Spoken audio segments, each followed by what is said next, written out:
There was a time when women showed more discernment and concern about what men valued in a woman. One reason for this in modern times was the low male population post-war. Another good reason is that women still did not see men as their oppressors, and this made women born in the 50s, 60s, and perhaps even the 70s much better for investing in a long-term relationship. It was only after the spread of third-wave feminist narratives that the idea of patriarchy was implanted in women's minds. From this, the reason for all female suffering and oppression throughout history became the fault of a system created by men to benefit men at the expense of women. In other words, men are to blame for everything. Even if you are a very liberal or progressive man, it is possible to observe that the quality of women has declined significantly in recent years, especially due to social media. I dare say that a good portion of the female population, if not the majority, is no longer trustworthy for a relationship, let alone marriage and being good mothers and wives. The truth is that modern women want to do everything and do not want to be judged by men for their actions, nor do they want to take responsibility for the consequences of their own acts. In other words, they no longer care about what men like in a woman and constantly strive to equalize themselves with men in the worst possible way by imitating only the profane male side.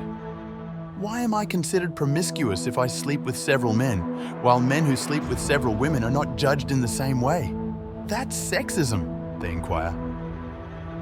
Why can't I go shirtless and show my breasts when men can freely display their chests? Breasts are natural. This is sexism. It's oppression, they argue. I'm dating you, but that doesn't mean I have to stop posting semi-nude photos on my social media. You're being sexist. If I want to sell erotic content and you're bothered by it, it's because you're an insecure man and only God can judge me, they say. These questions and cliches are quite common to find on the internet. Feel free to leave other examples you've heard in the comments. This confrontational attitude against men is extremely harmful to healthy relationships between the sexes and has made women more masculinized and less feminine. In most of the West, the majority of women have been sexualized since a young age, whether through sexually explicit music and dances or revealing clothing that vulgarly showcases their bodies, etc. This is a serious problem. What women don't understand is that these vulgar dressing attitudes no longer evoke as much sexual desire and visual impact on men in our liberal society. We men are accustomed to seeing this daily, whether on the internet or on the city streets. Our vision is conditioned, therefore the vulgar woman has become the standard and does not stand out in this crowd of vulgar women. Another point that women don't understand is that if you are too vulgar and eroticized, men will only see you in that way and only desire you sexually. In other words, you only trigger sexual instincts in men, but it's challenging to make that man truly enchanted and in love with you. This modesty is lacking in modern women. The truth is that men don't want a promiscuous woman for a serious relationship.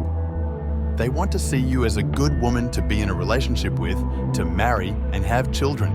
And for that, you need to convey confidence in your way of dressing and behaving so that he can invest emotionally and even financially in you. I personally am struggling to be enchanted by women because of this. A vulgar woman doesn't trigger my instincts of care and protection. Only sweetness, modesty, delicacy, charm in the way of speaking and acting, and vanity in the right measure can enchant men. If you, as a woman, want to better understand how to behave like this, take a look at Japanese women or Asians in general, and you will understand what I am trying to say. Tell us in the comments what you think and share what you want in a woman in the comments section below. Your comment is very important to help other men and women expand their consciousness. Don't forget to subscribe to our channel, hit the notification bell to receive updates on new videos, and share this video with anyone you find it useful for. Until next time.